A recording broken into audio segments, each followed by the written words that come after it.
है, बहुत बढ़िया। रिकॉर्डिंग स्टार्ट हो चुकी है और हम पढ़ रहे थे आचार्य रामचंद्र शुक्ल जी का हिंदी साहित्य का इतिहास, जिसमें हमने प्रकरण संख्या 3 शुरू किया था। ठीक है, प्रकरण 3। इसको मिटा देता हूँ पहले एक बार, ठीक है ना। प्रकरण 3 हम पढ़ रहे थे, जिसमें हमने घनानंद, जो कि एक बहुत महत्वपूर्ण कवि है, उनको हमने पूरा पढ़ लिया था डिटेल में। आलम को हम पहले ही पढ़ चुके थे। अब आगे की जितने भी कवि हैं, हम उनको विस्तार से देखेंगे, और गौण कवियों को हम, जो भी महत्वपूर्ण बातें होंगी गौण कवियों की, वो सब हम देखेंगे। ठीक है।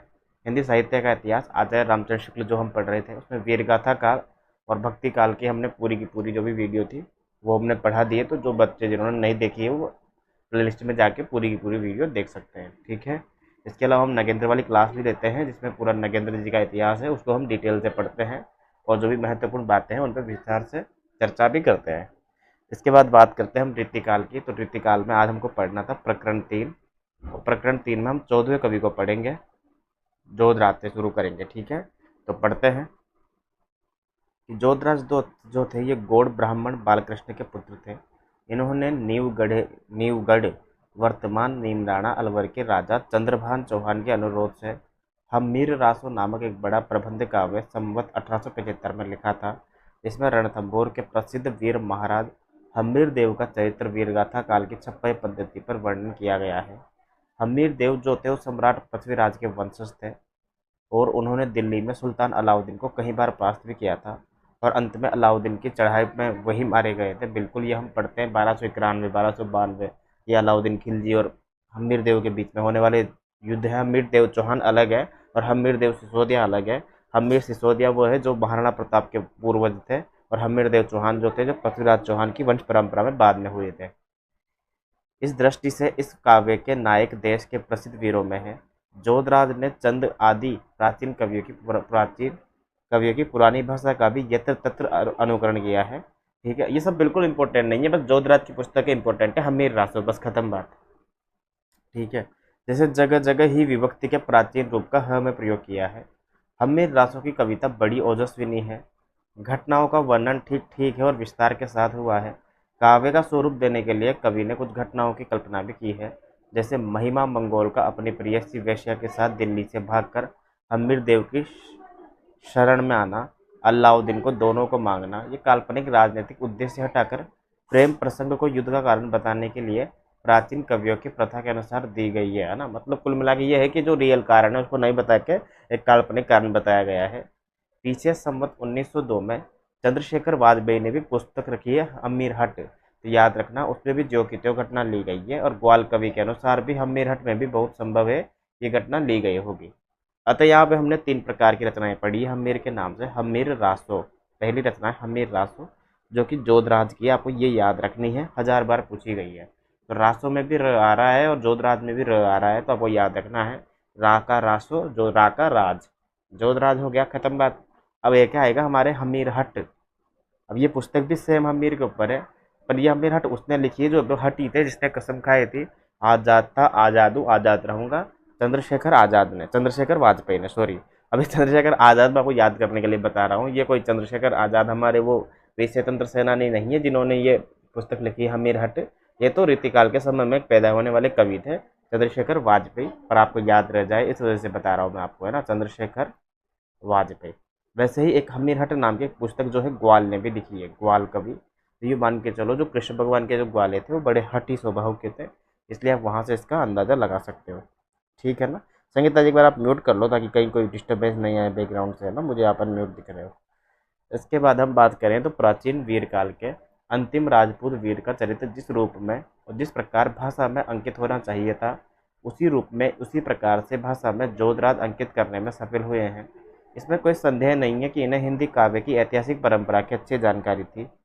यह बात स्पष्ट लक्षित होती है, ठीक है ना। तो नीचे इनकी पंक्तियाँ दी गई है कि कब हट करे अलाउद्दीन रणथंभौर गढ़ आई, है ना, और कबे शेख सर ने रहे बहुरो महिमा साई, और सूर सोच मन में करो पदवी लहो न फेरी, और जो हट छड़ो राव तुम उतना लजे अजमेरी। बहुत बढ़िया एकदम।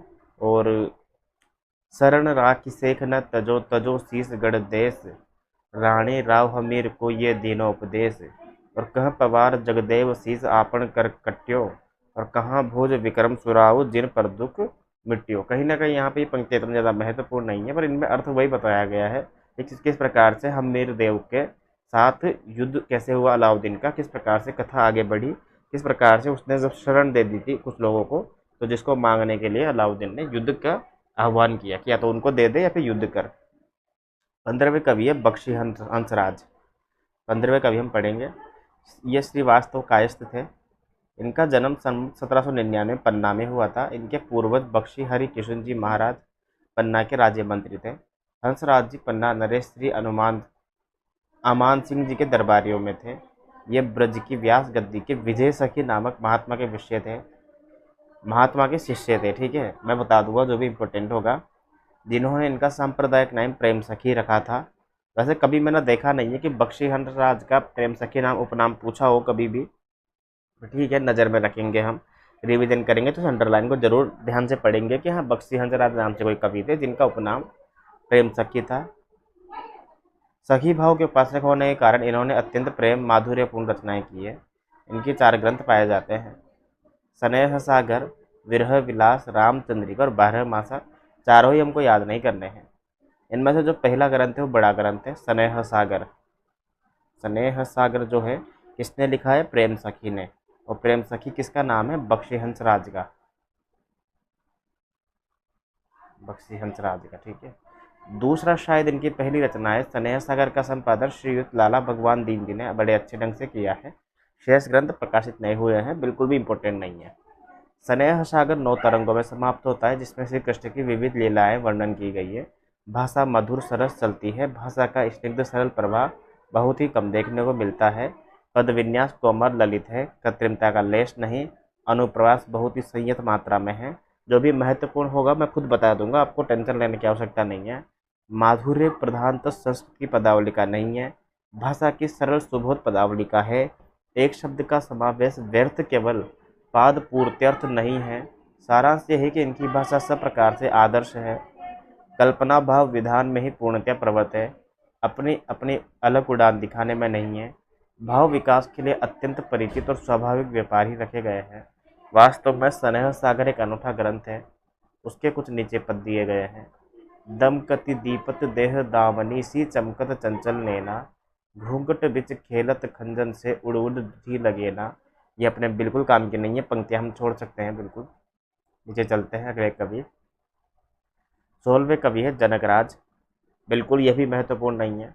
जनकराज किशोरी शरण ये अयोध्या के एक वैरागी थे और संवत 1797 में पैदा हुए थे। इन्होंने भक्ति ज्ञान और रामचरित संबंधी कविताएं की थी। कुछ ग्रंथ संस्कृत में भी थे। हिंदी कविता साधारण अच्छी है। इनकी पुस्तकों के नाम ये रहे नीचे: आंदोलन, रहस्य दीपिका, तुलसीदास चरित्र, विवेक सार चंद्रिका, सिद्धांत 34, 12 खड़ी, ललित श्रृंगार, दीपा कवितावली, जानकी शरणाभरण, सीताराम, सिद्धांत मुक्तावली, अनन्य तरंगिणी, राम तरंगिणी। बिल्कुल भी याद नहीं रखना है, बिल्कुल इंपॉर्टेंट नहीं है। आत्म संबंध दर्पण, होली का विनोद, वेदांत सार, श्रुत दीपिका, रस दीपिका, रघुवर और करुणाभरण। उपयुक्त सूची से स्पष्ट है कि इन्होंने राम सीता के श्रृंगार और ऋतु विहार आदि के वर्णन में ही भाषा कविता की है। ठीक है ना। किनको पढ़ा था हमने? जनकराज। नाम से पता चल रहा है जनक मतलब राम जी के भक्त होंगे कोई ना कोई। ठीक है, समझ गए। नीचे चलते हैं आगे। बिल्कुल इनकी पंक्तियां महत्वपूर्ण नहीं है। अलबेली अली, ये भी कोई इतने खास इंपॉर्टेंट नहीं है, बस पढ़ लेते हैं। ये विष्णु स्वामी संप्रदाय के महात्मा बंसी अली जी के शिष्य थे। इसके अतिरिक्त इनका कोई जानकारी नहीं मिलती है। अनुमान इनका जो काल था वो 18वीं शताब्दी का अंतिम भाग ठहरता है। ये भाषा के 7वें कवि थे और अतिरिक्त संस्कृत में भी सुंदर रचना करते थे। इसका प्रमाण इन्होंने श्री सूत्र में मिलता है। समय प्रबंध नाम का एक ग्रंथ और मिलता है जिसमें 313 पद भाव भरे पद हैं। यह भी हमारे काम के नहीं है, अलबेली। ठीक है, नीचे चलते हैं। अगले कवि है चाचा हित वृंदावन दास। ठीक है, एक हित वृंदावन, ठीक है, एक हितहरि वंश जी हम पढ़कर आए थे। हितहरि वंश जी भक्ति काल में पढ़कर आए थे। हितहरि वंश जी कौन से संप्रदाय के प्रवर्तक है मुझे बताओ एक बार। ठीक है, जबकि हरिदास जी हरि संप्रदाय के, हरिवंश संप्रदाय के प्रवर्तक है, जिसे सखी संप्रदाय भी कहते हैं। तो हितहरि वंश जी किस संप्रदाय के प्रवर्तक है आपको बताना है। ये पुष्कर क्षेत्र के रहने वाले गौड़ ब्राह्मण थे। कौन? चाचा हित वृंदावन दास। हम हित हरिवंश जी को नहीं पढ़ रहे, हम हित वृंदावन दास जी को पढ़ रहे हैं। पहले ये गौड़ ब्राह्मण थे जो 1765 में उत्पन्न हुए थे। बाद में ये राधा वल्लभ गोस्वामी जी हित रूप जी के शिष्य हो गए और तत्कालीन गोसाई जी के पिता के गुरु भ्राता होने के कारण गोसाई जी की देखा देखी सब लोग उन्हें चाचा जी कहने लगे। ये महाराज नागरीदास जी के भाई बहादुर सिंह जी के आश्रम में रहते थे। पर जब राजकुल में विग्रह उत्पन्न हुआ तभी कृष्णगढ़ छोड़कर वृंदावन चले गए और अंत समय में वहीं रहे। संवत 1800 से लेकर 1844 तक इनकी रचनाओं का पता लगता है। जैसे सूरदास के 1.25 पद बनाने की जनश्रुति है, वैसे ही भी 1 लाख पद और छंद बनाने की बात इनके भी प्रसिद्ध है। इनमें से 20,000 के लगभग पद्य तो इनके मिल भी जाते हैं। इन्होंने नक्षिक, अष्टायाम, समय प्रबंध, ठीक है, और समय प्रबंध आदि असंख्य प्रसंगों का विशद वर्णन किया है। उसके बाद कौन सी लीला है, छिर लीलाओं है ना, का वर्णन भी बड़ा अनूठा है। इनका ग्रंथ प्रकाशित नहीं हुए हैं। राग रत्नाकर आदि ग्रंथों में इनके बहुत से पद संग्रहित है और छत्रपुर के राज पुस्तकालय में इनकी बहुत सी रचनाएं सुरक्षित है। बिल्कुल भी इम्पोर्टेंट नहीं है हित वृंदावन दास जी। कुछ होगा तो मैं खुद प्रश्नों में आपको करवा दूंगा, ठीक है ना। हमको महत्वपूर्ण कवियों पे फोकस करना है और एक बार शुक्ल जी आपकी कंप्लीट हो जाए इस चीज़ पे फोकस करना है। इतने अधिक परिमाण में होने पर भी इनकी रचना शिथिल या भर्ती की नहीं है। भाषा पर इनका पूरा अधिकार प्रकट होता है। लीलाओं के अंतर्गत वचन और व्यापार की योजना में भी इनकी कल्पना की स्फूर्ति का परिचय देता है। नीचे चलते हैं, पंक्तियां छोड़ सकते हैं। गिरधर कविराय। हम वैसे गिरधर कविराय को, बेताल को, वृंद को पहले पढ़कर आ चुके हैं शॉर्ट में कि हाँ ये नीति प्रमुख रीतिकार कवि हैं।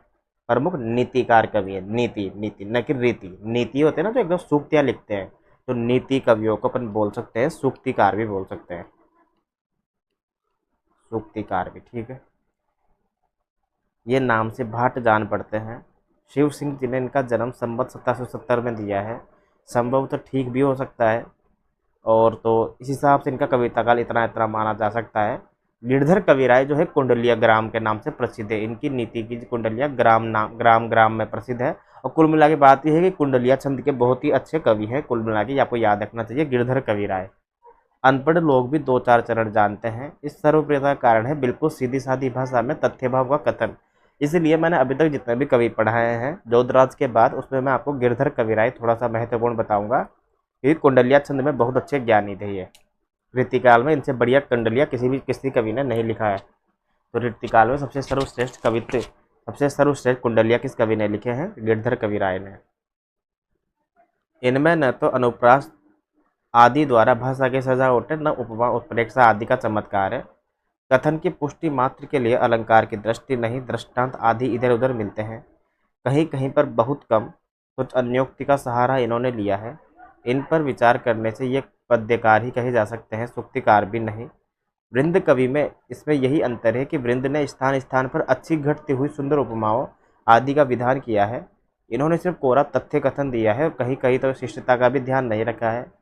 घर गृहस्थी के साधारण उदाहरण, लोक व्यवहार आदि का बड़े स्पष्ट शब्दों में इन्होंने कथन दिया है। अब देखो शुक्ल जी कभी तो तारीफ कर दी ऊपर तो कि गांव गांव में विख्यात है, अनपढ़ लोग भी जानते हैं, इतना फेमस है, प्रसिद्ध है, और खुद कमियां बता रहे हैं एकदम। यही स्पष्टता इनकी सर्वप्रियता का एकमात्र कारण है। अब देखो फिर से दे दिया इन्होंने सर्वप्रियता का कारण। ये 2-3 चीज़ें तो है ना। शुक्ल जी के इतिहास की कोई कमियां पूछे तो आप बता सकते हो कि एक तो जो वृत्तांत है ना कवियों का, वो बहुत ज़्यादा विस्तार में दिया हुआ है। गौण कवियों का भी, मामा चाचा ताऊ सबका नाम दिया हुआ है। और कभी कभी सर्वप्रियता की विशेषता बताते बताते उस पर कमियाँ बताने लग जाते हैं, तो कहीं ना कहीं कॉन्ट्राडिक्शन लगता है थोड़ा बहुत। साईं बेटा बाप के बिगड़े भयो अकाज, हिरणाकुश अरुकंच को गयो दुहन को राज। बहुत बढ़िया। और गयो दुहन को राज, बाप बेटा के बिगड़े, दुश्मन दावा गिर भय मई मंडल सिगरे।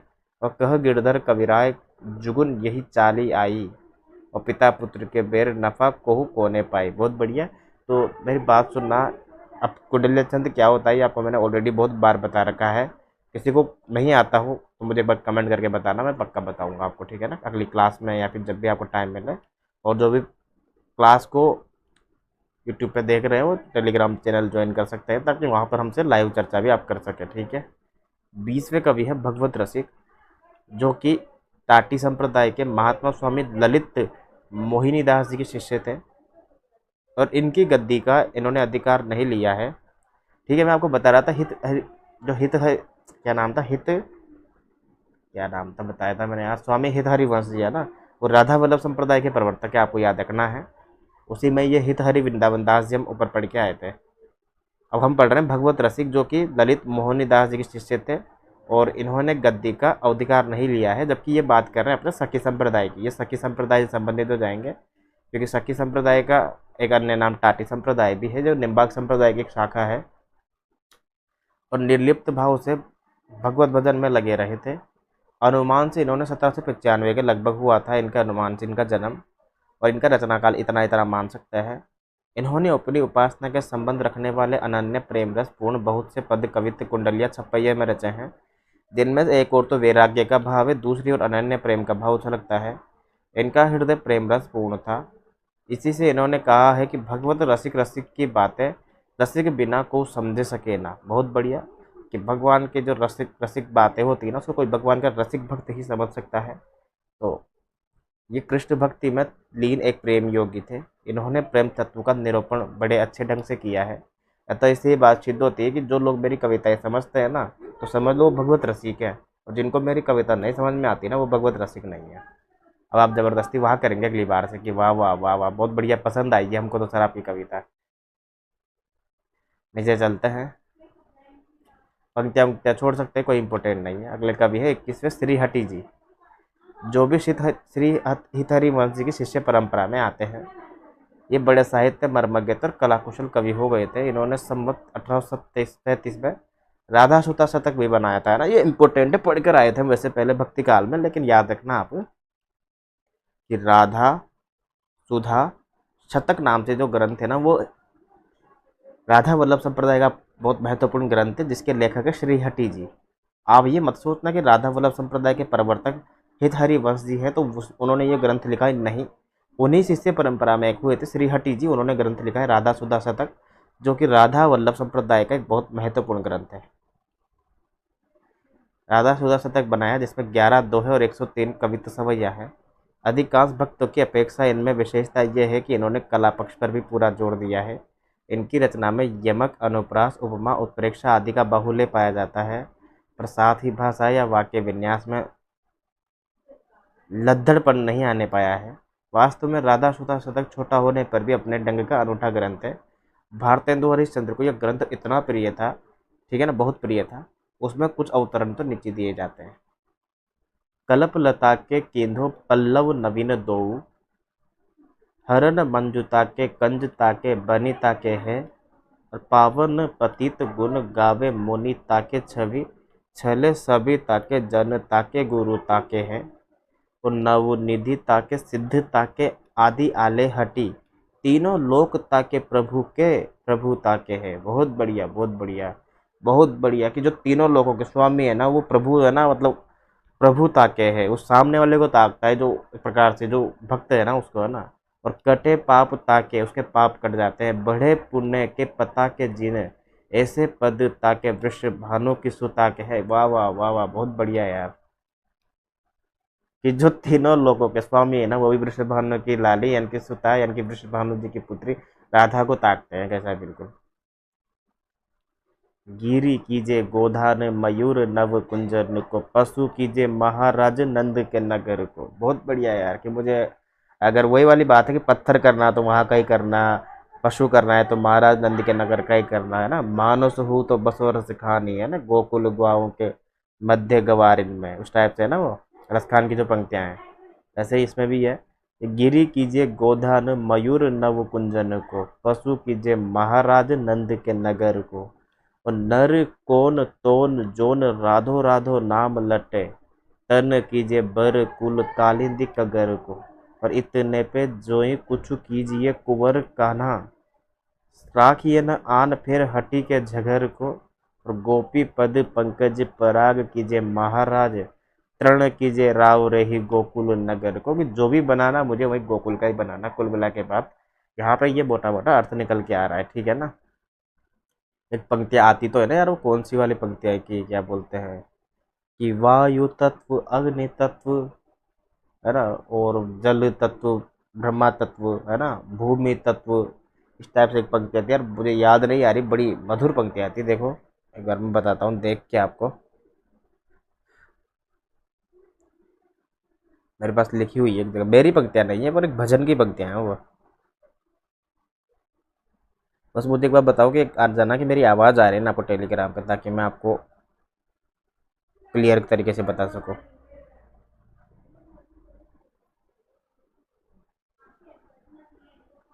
आ रही है ना, बहुत बढ़िया यार। तो बस ये आवाज़, वो छंद मिल जाए मुझे, इतना बढ़िया छंद है यार।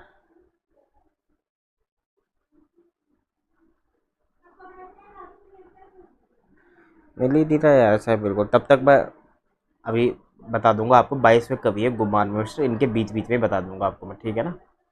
बहुत बढ़िया छंद है यार, कृष्ण भगवान राधा का। मुझे मुंह पे याद है पूरा का पूरा, लेकिन अभी क्या है ना, वही हो जाता है ना, इसलिए। वायु तत्व, अग्नि तत्व।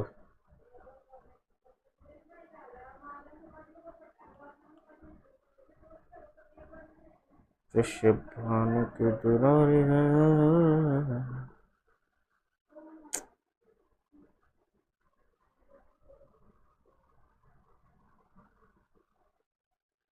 उसका अर्थ भी बड़ा गूढ़ है। ये रहा, मिल गया मुझे, बस अब सुनाता हूँ मैं ना। आवाज़ आ रही है, बस ये बताते जाना मुझे एक जना, ताकि क्योंकि क्या है ना, मैं बेक में आ जाता हूँ, तो हो सकता है कि आवाज़ थोड़ी दिक्कत आ जाए सबको टेलीग्राम पे जो लाइव है। ठीक है, अब बताओ मुझे।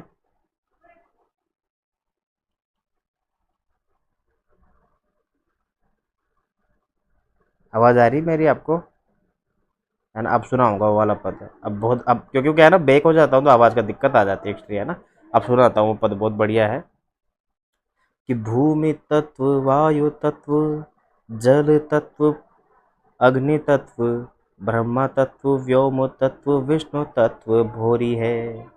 कुल मिला के बात अर्थ इसका है कि जितने भी तत्व है ना, वो सब विष्णु तत्व के अंदर आते हैं क्या। इसमें क्या होता है ना कि पहले तो 5 चीजें आ गई, फिर 5 चीजें एक के अंदर आ गई, फिर वो एक चीज है ना, फिर दूसरी चीज के अंदर है, फिर वो उसके अंदर है, ऐसे बताया जा रहा है यहाँ पे, है ना। कि भूमि तत्व, जल तत्व, अग्नि तत्व, पवन तत्व, ब्रह्म तत्व, व्योम तत्व, विष्णु तत्व भोरी है। सनकादि सिद्ध तत्व, आनंद प्रसिद्ध तत्व, नारद सुरेश तत्व, शिव तत्व गौरी है। तो ये सारे के सारे तत्व है ना, अब ये कौन है, शिव तत्व गौरी है। पहले तो ये सारे तत्व शिव है, जैसे सनकादि, सनकादि जो ऋषि थे ना, ब्रह्मा जी के पुत्र हुए थे, सनकादिक ब्रह्मादि मुनीसा। सन कार्तिक में आदि लगा हुआ है, 4 पुत्र हुए थे, सनक, सनंदन, सनत कुमार और एक और थे सनक नाम से। तो सन का आदि सिद्ध तत्व, आनंद प्रसिद्ध तत्व, नारद सुरेश तत्व, शिव तत्व गौरी है। ये सारे तत्व तो शिव है, और शिव तत्व जो है ना गौरी के अंदर है। ठीक है ना। पहले तो अपने विष्णु तत्व की बात करी, फिर शिव तत्व की बात करी। अब बात करते हैं कि प्रेमी कहे नाग और किन्नर को तत्व देखो, शेष और महेश तत्व नेति नेति जोरी है। कि किन्नर एक अलग से जाति हो गई, नाग एक अलग से जाति हो गई, शेष महेश सबके सब, इन सबको मैंने देख लिया। तो ये सबके सब भी है ना, नेति नेति जोरी है, ये भी एक ही बात कहती है कि नेति नेति। तो भगवान का स्वरूप कैसा है कि नेति नेति, अर्थात ये भी नहीं है ये है, अरे नहीं नहीं ये भी नहीं है ये भी है, ऐसा है बिल्कुल। नेति नेति मतलब ये भी नहीं ये भी नहीं ये भी नहीं। क्योंकि संसार में ऐसी कोई भाषा नहीं है, ऐसा कोई शब्द नहीं है जो उस पुण्यात, मतलब इतने भगवान की प्रशंसा में हम कह सके, है ना। अब अंतिम पंक्तियाँ देखना आप, दोबारा सुनाता हूँ कि भूमि तत्व, जल तत्व, अग्नि तत्व, पवन तत्व, ब्रह्मा तत्व, व्योम तत्व, विष्णु तत्व भोरी है। सनकादि सिद्ध तत्व, आनंद प्रसिद्ध तत्व, नारद सुरेश तत्व, शिव तत्व गौरी है। प्रेमी कहे नाग और किन्नर को तत्व देखो, शेष और महेश तत्व नेति नेति जोरी है। और तत्वन को तत्व जग जीवन श्री कृष्ण चंद्र, श्री कृष्ण हु को तत्व, वृष भानु की किशोरी है। ये जितने भी तत्व हमने ऊपर बात की है, ये सारे के सारे तत्व है ना श्री कृष्ण चंद्र के अंदर आते हैं, अर्थात परम पिता जो भगवान कृष्ण हैं उनके अंदर समाये हुए हैं। और श्री कृष्ण भी किसके अंदर समाये हुए हैं, राधा जी के अंदर, श्री वृष भानु की किशोरी है ना। कितना बढ़िया छंद है ना यार ये छंद। तो ये तो वैसे आता भी, आपने सुना होगा ना, वो लंबा लंबा गीत आता है ना, कि वो बोलता है ना यार, कौन सा वाला गीत है यार, कि भजन आता है ना, वो सुबह सुबह बन सुनते हैं जो है ना, उस वाले कुंड में राधे राधे वाला जो उसमें ये पंक्ति आपको मिल जाएगी गाते हुए, है ना। 22वें कवि है गुमान मिश्र। ये महोबा के रहने वाली गोपाल मणि के पुत्र थे। इनके 3 भाई थे और ये दीप शाही खुमान और अमान, ठीक है। और गुमान जी ने ये पिहानी के राजा अकबर अली खान के आश्रम में रहे। तो मैं बता दूंगा गुमान मिश्र का क्या इंपॉर्टेंट है, आपको ज़्यादा टेंशन नहीं लेने इसके बारे में। और हर्षकृत नैषधा काव्य का पद्यानुवाद नाना छंदों में किया है। यही ग्रंथ इनका प्रसिद्ध है और भी ग्रंथ इनके प्रकाशित हो चुके हैं। इसके अतिरिक्त खोज में इनके 2 ग्रंथ मिलते हैं, कृष्ण चंद्रिका और छंदाटवी। अच्छा, कृष्ण चंद्रिका का नाम इतना इतना बैठता है निर्माण काल, अतः इनका कविता काल इतना इतना माना जा सकता है। इन तीनों ग्रंथों में के अतिरिक्त रस नायिका भेद अलंकार आदि ग्रंथ भी सुने जाते हैं, ठीक है। इनका केवल इनके निषेधा के संबंध में ही कुछ कहा जा सकता है। इस ग्रंथ में इन्होंने बहुत से छंदों का प्रयोग किया है, बहुत जल्दी जल्दी छंद बदले हैं। इंद्र व्रजा वंशस्थ मंदाक्रांता शार्दुल क्रीडित आदि कठिन व्रतों से लेकर दोहा चौपाई तक मौजूद है। ग्रंथ आरंभ में अकबर अली खान की प्रशंसा मंद जो बहुत से कवित्व इन्होंने लिखे हैं उनसे इनकी चमत्कार प्रियता स्पष्ट प्रयुक्त होती है। इनमें परिसंख्या अलंकार की भरमार है। गुमान जी अच्छे साहित्य मर्मज्ञ और काव्य कुशल थे, इसमें संदेह नहीं है। भाषा पर भी इनका पूरा अधिकार था। जिन श्लोकों के भाव जटिल नहीं है उनका अनुवाद बहुत ही सरस और सुंदर है। वे स्वतंत्र रचना के रूप में प्रतीत होता है, पर जहाँ कुछ जटिलता है वहाँ की वाक्यावली उलझी हुई और अर्थ अस्पष्ट है। बिना मूल श्लोक के सामने आए ऐसे स्थानों का स्पष्ट अर्थ निकालना कठिन ही है। अतः सारी पुस्तक के संबंध में यही कहना चाहिए कि अनुवाद में वैसी सफलता नहीं हुई है। संस्कृत के भावों के सम्यक अवतरण में यह असफलता गुमान ही के सिर नहीं चढ़ी जा सकती है, नहीं मढ़ी जा सकती है। रीतिकाल के जिन जिन कवियों ने संस्कृत से अनुवाद का प्रयत्न किया है वो सब असफल ही हुए हैं।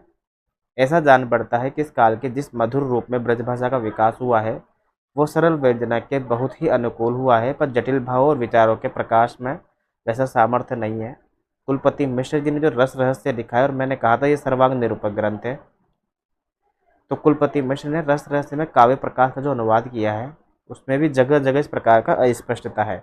और इसी ग्रंथ में नहीं है, रीतिकाल के सभी प्रकार के ग्रंथों में, क्योंकि जो अनुवाद उन्होंने किया है वो अपनी सहूलियत के हिसाब से किया है। जो उनको आसान चीज़ें लगी उसको तो उन्होंने डिटेल से लिख दिया, और जो नहीं लगी, जो नहीं बन पाया, उसको छोड़ दिया। गुमान जी जो है उत्तम श्रेणी के कवि थे, इसमें कोई संदेह नहीं है। जहाँ वे जटिल भाव भरने की उलझन में नहीं पड़े हैं वहाँ उनकी रचना अत्यंत मनोहारिणी हुई है और नीचे पंक्तियाँ दी गई है जो हम छोड़ सकते हैं, ठीक है। ठीक है, आगे चलते हैं। निशा भी आज क्लास में आई है, बहुत बहुत एहसान किया निशा ने आज क्लास में आकर, बहुत बड़ी कृपा है हमारी ऊपर। सरजू सरजू राम पंडित आ गए, हम पढ़ेंगे सर बिल्कुल, ठीक है। निशा जी एक पुरानी खिलाड़ी है हमारी, ऐसी बात नहीं है। सरजू राम पंडित इन्होंने जैमिनी पुराण भाषा नामक एक कथात्मक ग्रंथ सन 1805 में बनकर तैयार किया था। इन्होंने अपना कुछ भी परिचय अपने ग्रंथ में नहीं दिया है। जैमिनी पुराण दोहों चौपाइयों में तथा और कई छंदों में लिखा गया है। इसमें 36 अध्यायों में समाप्त हुआ है। इसमें बहुत सी कथाएं आई है, जैसे युधिष्ठिर का राजसूय यज्ञ, संक्षिप्त रामायण, सीता त्याग, लवकुश युद्ध और मयूर ध्वज चंद्रहास आदि राजाओं की कथा है। बिल्कुल इंपॉर्टेंट नहीं है वैसे भी, बस याद रखना कि सरजू राम जो है जैमिनी पुराण, मैंने पहले भी बता दिया था आपको, बस इतना सा इंपॉर्टेंट है ना, ठीक है। और चौपाई का जो ढंग है वो रामचरितमानस का है। कविता इनकी अच्छी पूरी है, गंभीर है। तो अब उनको सिर्फ इतना याद रखना है, सरजू राम जैमिनी पुराण, ठीक है ना, इतना सा याद रखना है, बस खत्म बात। नीचे चलते हैं। भगवंत राय खींची जो कि असोथर यानी कि जिला फतेहपुर के बड़े गुणग्राही राजा थे, जिनके यहाँ बराबर अच्छे अच्छे कवियों का सत्कार होता रहता था। शिव सिंह सरोज में लिखा है कि उन्होंने 7 कांडों रामायण बड़े सुंदर कवित्वों में बनाई है। यह रामायण तो इनकी नहीं मिलती है, पर हनुमान जी की प्रशंसा के 50 कविता इनके मिलते हैं। संभव है कि हो सकता है वो रामायण के अंश हो। खोज में उनकी एक हनुमत 25वीं मिलती है, इसमें निर्माण का इतना दे रखा है। इनकी कविता बड़ी उत्साह और ओजस्विनी थी। ये कविता देखिए तुम्हारे बिल्कुल काम करनी है। भगवंत राय खींची भी उतने ज़्यादा इंपॉर्टेंट कवि नहीं है। सूदन सूदन इंपॉर्टेंट कवि है, लेकिन सूदन जी का जो सुजान चरित ग्रंथ है बस उतना ही इंपॉर्टेंट है, इसके अलावा कोई ज़्यादा महत्वपूर्ण इनकी बातें नहीं है, ठीक है। सूदन जो है मथुरा के रहने वाले माथुर चौबे थे। इनके पिता का नाम बसंत था। जो सूदन थे वो भरतपुर के महाराज बदन सिंह के पुत्र सुजान सिंह उपनाम सूरजमल यहाँ रहते थे। तो सूरजमल ने कहा यार भाई सभी अपने अपने राजाओं की प्रशंसा में कुछ लिखते हैं, तू भी तो लिख यार, तू यार कैसे मजाक कर रहा है मेरे साथ, यहाँ रहता है। तो सुजान सिंह जिनका उपनाम सूरजमल भी था, जो बदन सिंह के पुत्र थे, उनके दरबार में रहते थे सूदन। तो उन्होंने क्या किया, उन्हीं की पराक्रम पूर्ण चरित्र का वर्णन किया और लिखा सुजान चरित्र नाम का प्रबंध काव्य। मुगल साम्राज्य के गिरे दिनों में भरतपुर के जाट राजाओं का कितना प्रभाव बढ़ा था, ये इतिहास में प्रसिद्ध है। इन्होंने शाही महलों और खजानों को कई बार लूटा था। पानीपत की अंतिम लड़ाई के संबंध में भी इतिहासकारों की धारणा है कि यदि पेशवा की सेना का संचालन भरतपुर के अनुभवी महाराज के कथानुसार हुआ होता, तो वे रूट कर न लौट आए होते, तो मराठों का हार कभी नहीं होती। इतने ही से भरतपुर वालों के आतंक और प्रभाव का अनुमान हो सकता है। अतः सूदन को एक सच्चा वीर चरित्र नायक मिल गया था, ठीक है ना।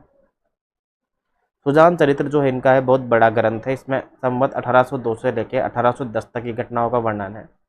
अतः इसकी समाप्ति 1810 के 10-15 वर्ष पीछे मानी जा सकती है। इस हिसाब से इनका कविता काल संवत 1820 के आसपास माना जा सकता है। सूरजमल की कविता की जो घटनाएं कवि ने वर्णित की है वो कपोल कल्पित नहीं है, ऐतिहासिक है। तो ये इंपॉर्टेंट कथन हो गया, देखो आप। अतः के सुजान चरित्र में कल्पना का भी समावेश है क्या, तो वो उतना नहीं है, होगा तो बहुत गौण मात्रा में होगा, लेकिन ऐतिहासिक कथा है। जैसे अहमद शाह बादशाह के सेनापति असद खान के फतेह अली पर चढ़ाई करने पर सूरजमल का फतेह अली के पक्ष में होकर असद खान का ससैन्य नाश करना, ये इंपॉर्टेंट नहीं है, हमको याद नहीं रखना। मेवाड़ और माधोगढ़ आदि जीतना, जयपुर की ओर से मराठों को हटाना, बादशाही सेनापति सलावत खान बख्शी को परास्त करना और शाही वजीर सफदरगंज मंसूर की सेना से मिलकर बंगस पठानों पर चढ़ाई करना और बादशाह से लड़कर दिल्ली लूटना इत्यादि, इन सब बातों के विचार से सुजान चरित्र का ऐतिहासिक महत्व भी बहुत कुछ है, ठीक है ना। इनके काव्य रचना में सबसे पहली बात इस बात पर ध्यान दिया जाता है कि ये वर्णनों का अत्यधिक विस्तार से प्रचुरता में वर्णन करते थे। वस्तुओं की गिनती गिनाने की प्रणाली इस कवि ने बहुत अधिक अवलंबन किया है, जिसके पाठकों को बहुत से स्थलों पर अरुचि हो जाती है। कहीं घोड़ों की जातियों का नाम गिनते चले गए हैं, तो कहीं अस्त्रों और वस्त्रों की सूची की भरमार है, तो कहीं भिन्न भिन्न देशवासियों और जातियों की फहरिस्त चल रही है। इस कवि को साहित्यिक मर्यादा का ध्यान बहुत ही कम था। भिन्न भिन्न भाषा और बोलियों को लेकर कहीं कहीं इन्होंने पूरा खिलवाड़ भी किया है।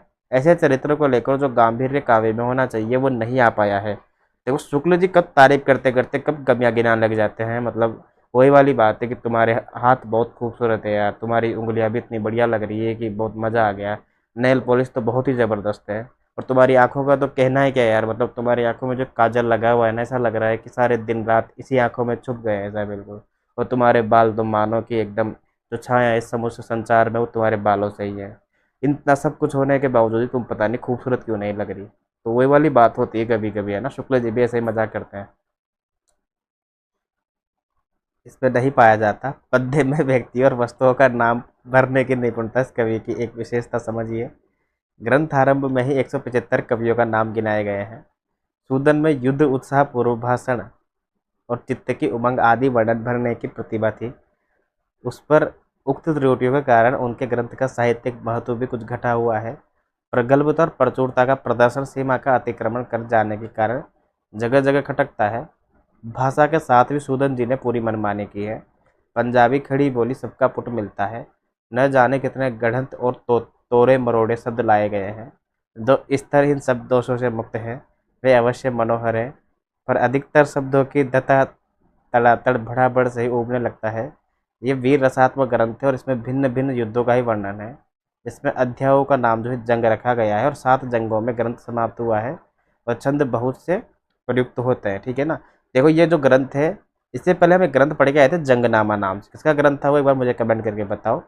लेकिन जो ये ग्रंथ है ना सुजान चरित्र, इसमें जो चैप्टर्स का नाम है चरित्र उसमें लिखा गया है जंग में, 7 चैप्टर्स है इसमें, और एक चैप्टर का नाम एक जंग है, तो दूसरे का नाम भी जंग है, ठीक है ना, आपको याद होना चाहिए। ठीक है, 7 जंगों में खराब खत्म हुआ है, ठीक है। इसे चलते हैं। इनकी ये पंक्तियाँ बिल्कुल भी इंपॉर्टेंट नहीं है, काव्य पंक्तियाँ छोड़ सकते हैं।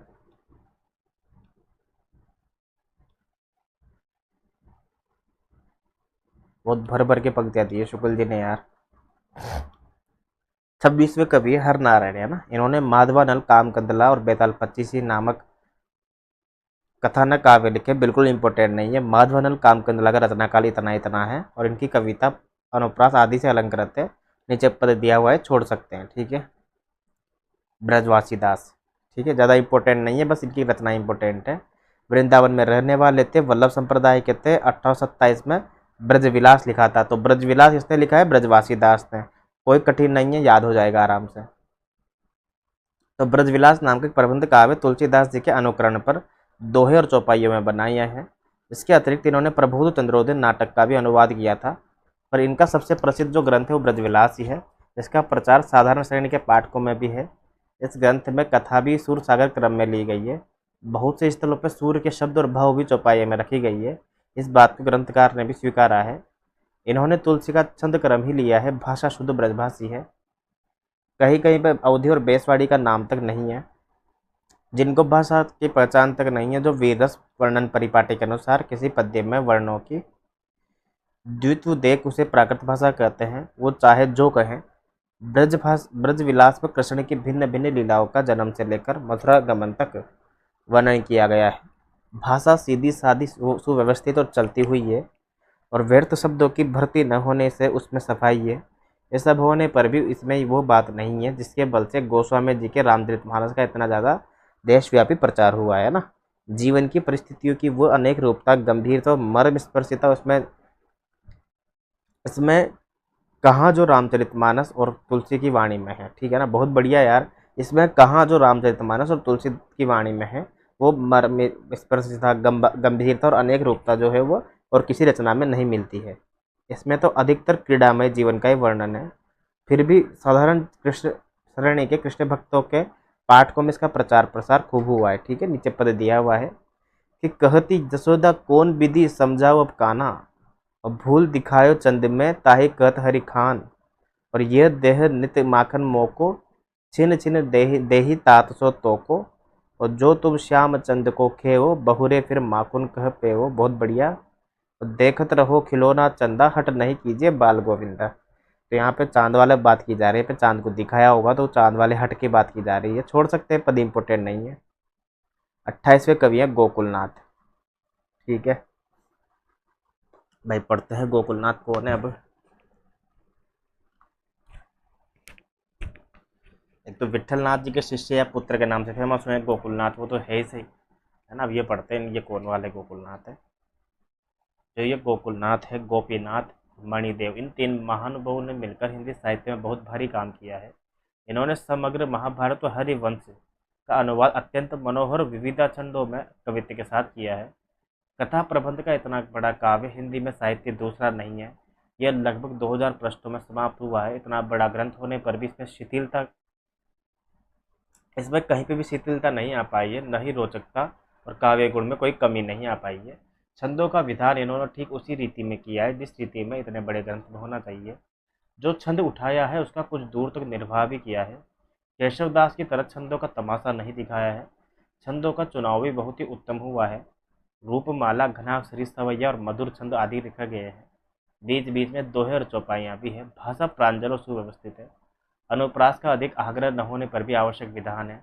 रचना सब प्रकार से साहित्यिक और मनोहर है। लेखकों की काव्य कुशलता का परिचय देती है। इस ग्रंथ के बनने में भी 50 वर्ष से ऊपर लगे हैं।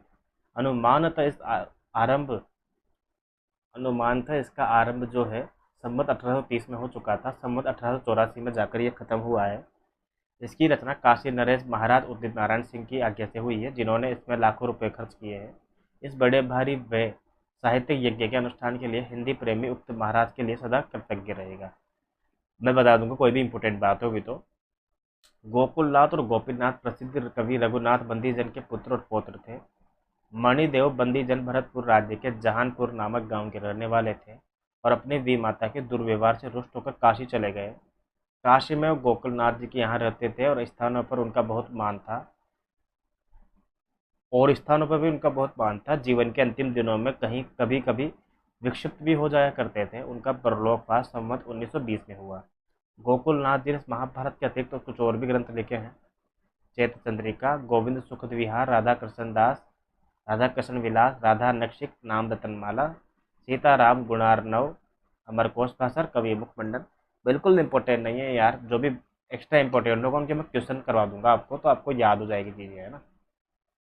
चैत्र चंद्रिका अलंकार का ग्रंथ है, काशीराज की वंशावली भी है, राधा कृष्ण विलास रस संबंधित है, जगत विनोद के बराबर है। सीता नाम गुणार्णव अध्यात्म रामायण का अनुवाद है, इसमें राम कथा है, कवि मुखमंडन भी अलंकार है। गोकुलनाथ का कविता काल इतना इतना माना जा सकता है। ग्रंथों की सूची से ये स्पष्ट है कि ये निपुण कवि थे। रीति और प्रबंध दोनों में प्रचुर रचना की है। इतने अधिक परिमाण में इतनी प्रकार की रचना वही कर सकता है जो साहित्य मर्मज्ञ, काव्य कला में सिद्धहस्त और भाषा पर अधिकार रखता हो। अतः महाभारत के तीनों अनुवादकों में ये तो श्रेष्ठ है ही, साहित्य के क्षेत्र में भी बहुत बड़े पद के अधिकारी हैं। रीति ग्रंथ रचना और प्रबंध रचना दोनों में समान रूप से कुशल और दूसरा कोई कवि रीतिकाल के भीतर नहीं पाया जाता है। महाभारत के जिस जस का अंश का अनुवाद उन्होंने किया है उस अंश में उसका नाम दिया हुआ है। नीचे तीनों कवियों की कुछ रचनाओं के उदाहरण दिए गए हैं जो कि हम बिल्कुल भी छोड़ सकते हैं। ठीक है, आगे चलते हैं नीचे।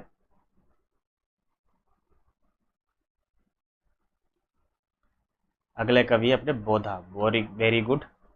चलो आज तो एक बहुत महत्वपूर्ण कवि पढ़ने को मिला हमको, मतलब मुझे लगा पूरी क्लास ही बोर हो जाएगी। बहुत बहुत इंपॉर्टेंट है, जितना तुलसी, जितना कबीर, जितना, अब देखो मैं लेवल की बात नहीं कर रहा हूँ, जैसे कबीर की तुलना हम नहीं कर सकते किसी और कवि से, कबीर की नहीं कर सकते, वैसे ही बोधा अपने स्थान पे बहुत इंपॉर्टेंट है, प्रश्न के अनुसार तो कम से कम, है ना। हमारे लिए तो गुड़ गोबर दोनों बराबर ही है ना, क्योंकि प्रश्न आए तो हमको करना ही पड़ेगा ना। वहाँ पे कोई ये क्या, हमको तो एक अंक से मतलब है, हमें एक अंक आना चाहिए। अगर एक अंक हमें बोधा की तरफ से आता है तो हमारे लिए बोधा ही हमारे घर का आदमी हो गया, और तुलसीदास का प्रश्न हमारे गलत हो जाता है तो तुलसीदास बाहर ही रहो भाई। तो बोधा जो है ये राजापुर जिला बांदा के रहने वाले सरयोपारी ब्राह्मण थे, और पन्ना के दरबार में इनकी संबंधियाँ अच्छी प्रतिष्ठा थी। ठीक है, इनके संबंधियों की, ठीक है। उसी संबंध में ये बाल्यकाल में ही पन्ना चले गए थे। इनका नाम बुद्धिसेन था, पर महाराज इन्हें प्यार से बोधा करने लगे और वही इनका नाम प्रसिद्ध हो गया। भाषा काव्य के अतिरिक्त इन्होंने संस्कृत और फारसी का भी अच्छा ज्ञान था। शिव सिंह सरोज में इनका जन्म 1804 दिया हुआ है संवत। अब 1804 में से अगर हम 57 माइनस करते हैं आजकल, तो कितना बचता है, 14 में से 7 बचता है, 7 बचता है आजकल, 9 में से 5 जाता है, 4 बचता है आजकल, और बाकी 1747 इनका जन्म बचता है, 1747 ईस्वी। इनका कविता काल 1830 से लेकर 60 तक माना जाता है। बोधा एक बड़े रसिक जीव थे। कहते हैं कि पन्ना के दरबार में सुभान नाम की एक वेश्या रहती थी, जिस पर इनसे प्रेम हो गया, अतः बोधा की प्रेमिका का नाम क्या हो जाएगा, सुभान। ठीक है ना, सुबहान या सुभान, क्योंकि घनानंद की सुजान। इस पर रुष्ट होकर महाराज ने इन्हें 6 महीने के लिए देश निकाल कर दंड दे दिया। सुभान के वियोग में 6 महीने इन्होंने बड़े कष्ट से बिताए, और वहां पे विरह वारिस नाम का एक ग्रंथ लिखा था। देखो विरह वारिस, ठीक है ना। अब विरह वारिस में 2 बार वो आ रहा है, विरह में भी वो आ रहा है, वारिस में भी वो आ रहा है, तो आप समझ रहे हैं किसकी रचना है ये, बोधा की। भाई देखो व से और ब का अंदाजा लगा सकते हो ना आप, क्योंकि आपको दिक्कत कब आएगी, जब ऑप्शन में आएगा विरह लीला। अब आप कंफ्यूज हो जाओगे, लो बताओ यार विरह लीला किसका है। क्योंकि अभी तो आप बता दो कि विरह वारिस जो है वो अपने सुजान इसकी हो जाएगी, बोधा की। तो विरह में भी व, वारिस में भी व, समझ लेना ये बोधा की रचना है। लेकिन विरह लीला जो है घनानंद की रचना है। ठीक है, ये चलते हैं। विरह वारिस नाम का एक ग्रंथ पुस्तक लिखकर तैयार की है। 6 महीने पीछे जब ये फिर से दरबार में लौट कर आए, तब इन्होंने विरह वारिस की कुछ कविता सुनाए थे। महाराज ने प्रसन्न होकर कुछ मांगने के लिए कहा, तब इन्होंने कहा सुभान अल्लाह। महाराज ने इनकी मुराद पूरी कर दी। विरह वारिस के अतिरिक्त इनका एक और ग्रंथ मिलता है इश्क नामा नाम से। ठीक है ना, अब इश्क नामा इनका है तो आपको बताना है इश्क लीला किसका है फिर। ठीक है ना, वेरी फेमस ग्रंथ है ये भी, है ना। इनके बहुत से फुटकल कवित्व सब ये इधर उधर पाए जाते हैं। बोधा एक रसोन्मत्त कवि थे। इससे इन्होंने कोई रीति ग्रंथ न लिखकर अपनी मौज के अनुसार फुटकल पद रचनाएं की है। ये अपने समय के एक प्रसिद्ध कवि थे। प्रेम मार्ग में निरूपण में इन्होंने बहुत से पद्य कहे हैं। प्रेम की पीर की व्यंजना भी इन्होंने बड़े मर्मस्पष्ट युक्तियों से की है। वेरी वेरी इंपॉर्टेंट लगा लो इस लाइन को, 1000 लिख के। जैसे मैं पढ़कर आया था, जब आपको मैंने बताया था आलम, तब मैंने कहा था कि प्रेम की पीर और इश्क का दर्द इनके एक एक वाक्य से मिलता है, तो आप आलम के पास चले जाओगे, है ना। और प्रेम की पीर का वाला जो कवि था, हम पढ़ के आए थे घनानंद के, वहाँ पे प्रेम की पीर के कवि है घनानंद, है ना। और प्रेम की पीर की व्यंजना इनमें बड़े मर्मस्पर्श युक्ति से की है। तो ये बोधा के बारे में पंक्तियाँ हैं। हालांकि बोधा से संबंधित प्रश्न बहुत इंपॉर्टेंट नहीं होता है, आलम और घनानंद से ज़्यादा इंपॉर्टेंट प्रश्न बनता है, ये मैं 200% आपको बोल रहा हूँ। और अगर प्रश्न बनेगा अवधारणात्मक प्रश्न तो वो आलम और घनानंद से बनेगा, बोधा से कम बनेगा, पर आप याद रखना है ना। यत्र तत्र व्याकरण दोष होने पर भी इनकी भाषा चलती और मुहावरेदार थी। उससे प्रेम की उमंग छलकी पड़ती है। इनके स्वभाव में फक्कड़पन भी कम नहीं था। नेजे कटारी कुर्बान वाली बाजारू ढंग की रचनाएं भी कहीं कहीं की है। जो कुछ हो ये भावुक और रसज्ञ कवि थे, इसमें कोई संदेह नहीं है। कुछ पद नीचे दिए गए हैं इनके। अति खीर मृणाल के तारहु तेहि ऊपर पाँव दे आऊ न है, बहुत बढ़िया। और सुई बह के द्वार सके न तहाँ पर तीती को टांडो लदाओ न है। और कवि बोधा अनी घनी नेजहु ते चढ़ी तापे न चित्त डराव न है। और यह प्रेम को पंथ कराल महा तरवार के धाव पे धाऊ न है।